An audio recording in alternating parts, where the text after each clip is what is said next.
অধ্যায় 470 নাম red rose ম্যানরের বাইরে ক্লাইন তার ছড়িটা হাতে নিয়ে ঘোড়ার গাড়ি থেকে নামল। সে চোখ বন্ধ করে নিজেকে শান্ত করল।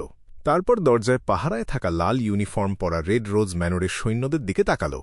সিল করা প্রত্নবস্তু 008 যেহেতু নীলকান্তমণি আংটি পরা মেয়েটার সাথে আমার দেখা হওয়া আটকাতে একের পর এক কাকতালীয় ঘটনা ঘটাচ্ছে, তাই আজও তার কোনো ব্যতিক্রম হওয়া উচিত নয়। তার মানে আজ মেয়েটার মুখোমুখি হওয়ার কোনো ভয় নেই। যতক্ষণ আমি আমার অভিনয় দিয়ে প্রিন্স এদেসাককে বোকা বানাতে পারব ততক্ষণ সব ঠিক থাকবে। ক্লাইন দ্রুত কথাগুলো ভাবল। তারপর সে ম্যানরের প্রবেশদ্বারের দিকে এগিয়ে গেল। তার দেহ তল্লাশি করা হল। সে তার বন্দুকের হোলস্টার এবং রিভলভার জমা দিল। এরপর সে রেড রোজ ম্যানরের একজন ভ্যালেটের পিছু পিছু ধূসর স্লেট পাথরের রাস্তা ধরে হাঁটতে লাগল। রাস্তায় একটা ফোয়ারা থেকে পরিষ্কার জল ছিটকে পড়ছিল। সেটা পেরিয়ে সে মূল ভবনে প্রবেশ করল। তারা দোতলায় উঠে এমন একটা ঘরের বাইরে এসে দাঁড়াল যেটা নকশা অনুযায়ী একটা সোলারিয়াম হওয়ার কথা। এই পুরোটা সময় ক্লাইনের বুক ধড়ফড় করছিল। সে ভয় পাচ্ছিল যে অপ্রত্যাশিত কিছু একটা ঘটে যাবে। তার ভয় হচ্ছিল পরিস্থিতি হয়তো সবচেয়ে খারাপ দিকে মোড় নেবে। ঠক ঠক ঠক দরজায় আলতো করে টোকা দিয়ে ভ্যালেট ফিসফিস করে বলল যে গোয়েন্দা মরিয়ার্টি এসে গেছেন। টানা 10 সেকেন্ড সব চুপচাপ থাকল। তারপর ঘরের ভেতর থেকে একটা ভারী গলা ভেসে এলো। গলাটা বলল যে মহামান্য প্রিন্স তাকে ভেতরে আসতে বলেছেন। ক্যাঁচ করে দরজাটা খুলে গেল। ভেতর থেকে একটা উষ্ণ হাওয়া বেরিয়ে এলো। ঘরের ভেতরের তাপমাত্রা হল এর চেয়ে বেশি ছিল। দুজন লম্বা প্রহরীর সতর্ক দৃষ্টির মাঝ দিয়ে ক্লাইন পা বাড়াল। সে মোটা আর নকশা করা হলুদ গালিচার ওপর পা রাখল। সে কয়েক পা সামনে এগিয়ে গেল। ভেতর আর বাইরের মাঝখানে থাকা একটা ক্যাবিনেট পাশ কাটিয়ে সে প্রিন্স এদেসাককে দেখতে পেল। প্রিন্স বড় বড় জানালার পাশে বসে ব্যাকল্যান্ডের শীতের দুষ্প্রাপ্য রোদ উপভোগ করছিল। তার গোলগাল আর সহজেই প্রভাবিত হওয়া মুখটায় হাসির কোনো চিহ্ন ছিল না। এর ফলে স্বাভাবিকভাবেই সেখানে একটা গম্ভীর আর থমথমে পরিবেশ তৈরি হয়েছিল। সুন্দর ফায়ারপ্লেস আর ধাতব পাইপের কারণে ঘরটা বসন্তের শেষের দিকের চেয়েও বেশি উষ্ণ ছিল। প্রিন্স এদেসাক কোনো কোট পরেছিল না। সে শুধু একটা সাদা শার্ট আর হালকা হলুদ রঙের ভেস্ট পরেছিল।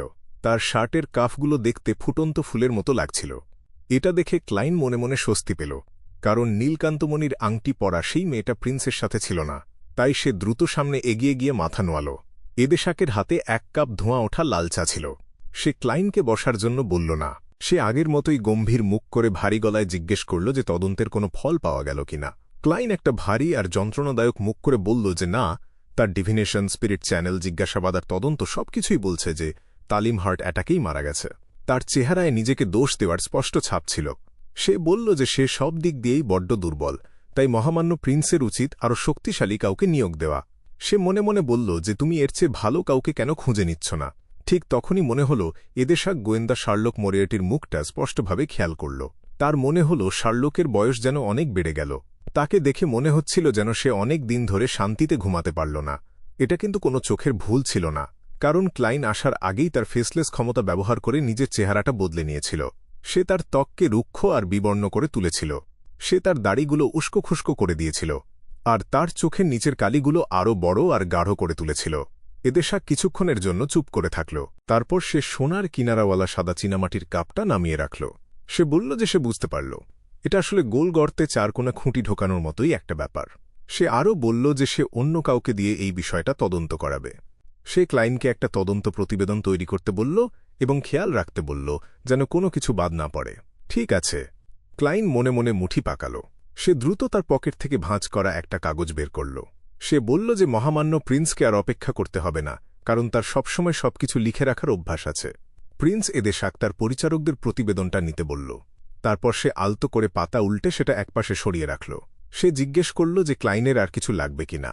ক্লাইন একটা দীর্ঘশ্বাস ফেলে বলল যে না, মহামান্য প্রিন্স এবার তাকে যাওয়ার অনুমতি দিন। সে আরও বলল যে সে কিছুদিনের জন্য দক্ষিণে যাবে। সেখানকার উষ্ণ রোদ দিয়ে সে তার হৃদয়ের যন্ত্রণা গলাতে চায়। প্রিন্স এদেসাক হালকা মাথা নেড়ে বলল যে লোয়েনের অনেকের জন্যই এটা নতুন বছরের একটা প্রথা। তারপর সে বুড়ো বাটলার ফাঙ্কেলের দিকে ঘুরে তাকাল। সে ফাঙ্কেলকে নির্দেশ দিল গোয়েন্দা মরিয়ার্টিকে বাইরে নিয়ে যেতে আর তার জন্য একটা ঘোড়ার গাড়ির ব্যবস্থা করে দিতে। ক্লাইন মনে মনে ভাবল যে রেড রোজ ম্যানর থেকে কাছের শহরে হেঁটে যেতে 15 থেকে 20 মিনিট সময় লাগে, তাই সেখানে পৌঁছানোর পর তাকে একটা গাড়ি ভাড়া করতে হবে। বুড়ো বাটলার মাথা নিচু করে বিনীতভাবে বলল যে ঠিক আছে মহামান্য প্রিন্স। ক্লাইন তার সতর্কতা একটুও কমাল না। সে দ্রুত সেখান থেকে বিদায় নিল। সে বুড়ো বাটলারের পিছু পিছু ম্যানরের প্রবেশদ্বার পর্যন্ত গেল। সেখানে গিয়ে সে তার আন্ডারআর্ম বন্দুকের হোলস্টার আর অস্ত্রটা ফেরত নিল। 1 মিনিটেরও কম সময়ের মধ্যে সে রেড রোজ ম্যানরের একটা গাড়িতে গিয়ে বসল। সে গাড়ির দেয়ালে হেলান দিয়ে বসল। দূরত্ব বাড়ার সাথে সাথে ম্যানরটা ছোট হয়ে আসতে লাগল। ক্লাইন এবার আরাম করে একটা বড় শ্বাস ফেলল। তার ধুকপুক করা বুকটা শান্ত হয়ে আবার আগের জায়গায় ফিরে এল। সে বুঝতে পারল যে সে এবার বিপদের কেন্দ্রবিন্দু থেকে বেরিয়ে এসেছে। সে ভাবল যে এরপর ব্যাকল্যান্ডকে বিদায় জানিয়ে দক্ষিণে যাওয়ার পালা। সেখান থেকে আবার নতুন করে শুরু করতে হবে। এরপর সে তার চেহারা বদলে ফেলবে আর গোপনে আবার ফিরে আসবে। সে শান্তভাবে তার পরবর্তী পরিকল্পনাগুলো নিয়ে ভাবতে লাগল। হঠাৎ করে তার আধ্যাত্মিক অনুভূতি জেগে উঠল। সে দেখতে পেল যে গাড়ির দরজাটা দ্রুত খুলে গিয়ে আবার নীরবে বন্ধ হয়ে গেল। সে কিছু বুঝে ওঠার আগেই একটা অবয়ব স্পষ্ট হয়ে উঠল। তার পরনে ছিল একটা ভারী কালো পোশাক আর হাতে ছিল একটা নীলকান্তমণির আংটি। নীলকান্তমণির আংটি! এই দৃশ্য দেখে ক্লাইন লড়াই করবে নাকি পালাবে সেই দ্বিধায় পড়ে গেল। সে চোখ সরু করে আবার বসে পড়ল। সে হঠকারী কোনো কিছু করার সাহস পেল না, কারণ তার সামনে বসে থাকা মানুষটা একটা গ্রেড 0 সিল করা প্রত্নবস্তুর মালিক অথবা একই স্তরের একজন ডেমিগড। ক্লাইন ভাবল যে সত্যি মানুষ যে জিনিসে বেশি ভয় পায় সেটাই ঘটার সম্ভাবনা বেশি থাকে। সে মনে মনে বলল যে 008 বা অন্য যা-ই হোক না কেন, তোমার তৈরি করা সেই কাকতালীয় ঘটনাগুলোর কি হল? ক্লাইনের শরীর আর মন নিমেষেই শক্ত হয়ে গেল। সে অসহায়ভাবে শুধু তার সামনে উপস্থিত হওয়া অবয়বটার দিকে তাকিয়ে রইল। মেয়েটার বয়স আর তার পোশাকের ধরন একেবারেই আলাদা ছিল। তাকে দেখে 18 কি 19 বছরের মনে হচ্ছিল।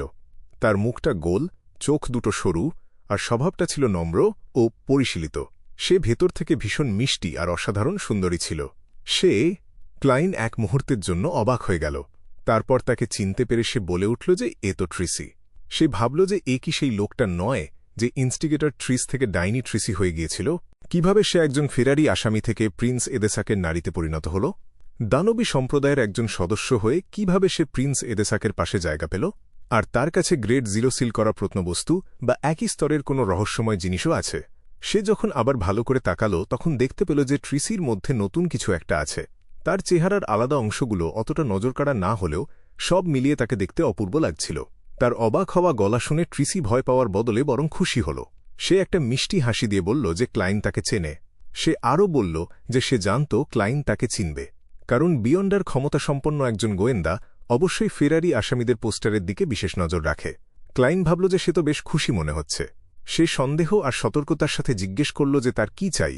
তার স্পষ্ট মনে ছিল যে তার সামনের মানুষটা কোনো ভালো মানুষ নয়।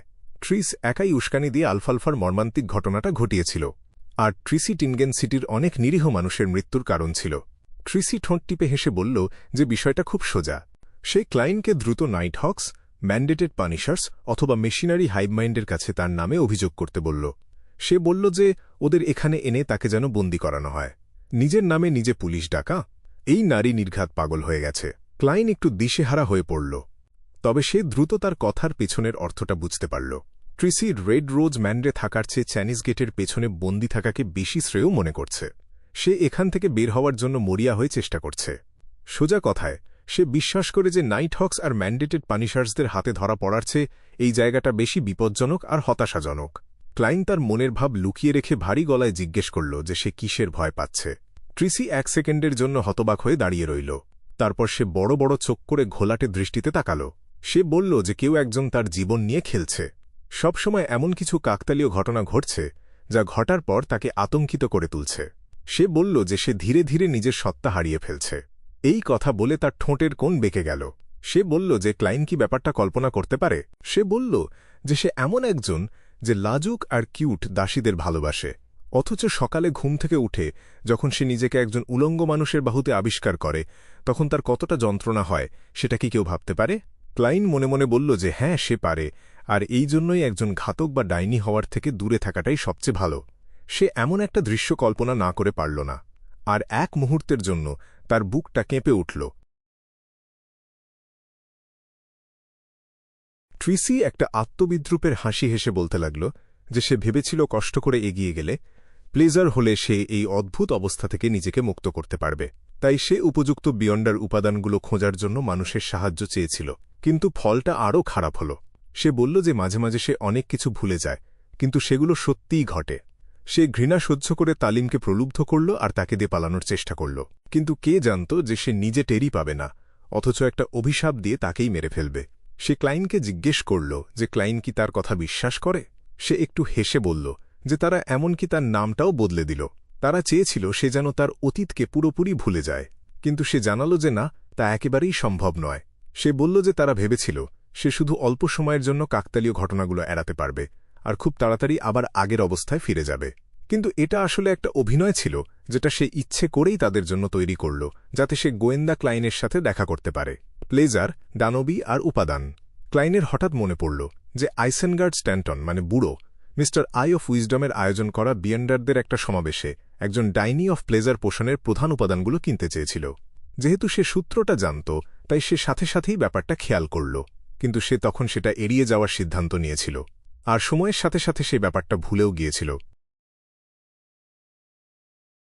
তার মানে সেই লোকটাই ট্রিসির সাহায্যকারী ছিল। সে কি তখন থেকেই প্রিন্স এদেশাকের পাশে ছিল? ক্লাইন ভাবল যে কেন তার মনে হচ্ছে যে মেয়েটার বর্তমান হাসিটা এত করুণ কিন্তু সুন্দর। সে ভাবল যে একজন ডাইনি অফ প্লেজার আসলেই অসুস্থ হয়। ক্লাইন একটা শ্বাস নিল। তার মনের ভেতরের চিন্তাগুলো জট পাকিয়ে যাচ্ছিল। নিজের চিন্তাগুলো গুছিয়ে নিয়ে সে স্বাভাবিক গলায় জিজ্ঞেস করল যে তারা তার নাম পাল্টে কি রেখেছে। ট্রিসি তার সুন্দর ভ্রু কুঁচকে একটা ফাঁকা দৃষ্টি নিয়ে উত্তর দিল যে তার নাম রাখা হয়েছে ট্রিসি চিক। ট্রিসি চিক, শুধু চিক আর চিক। ক্লাইন হঠাৎ মাথা তুলল। তার পুরো শরীরটা আবার অবশ হয়ে একটা মার্বেলের মূর্তির মতো শক্ত হয়ে গেল। ঠিক এই মুহূর্তে রোজেল গুস্তাভের ডায়েরির শুধু একটা পাতাই তার মনের ভেতর পাগলের মতো প্রতিধ্বনিত হচ্ছিল। 5ই জুন, আমি একটা প্রাচীন বই পেয়েছি। এতে আসলে আদিম দানবীর নাম লেখা আছে। তার নাম হল চিক।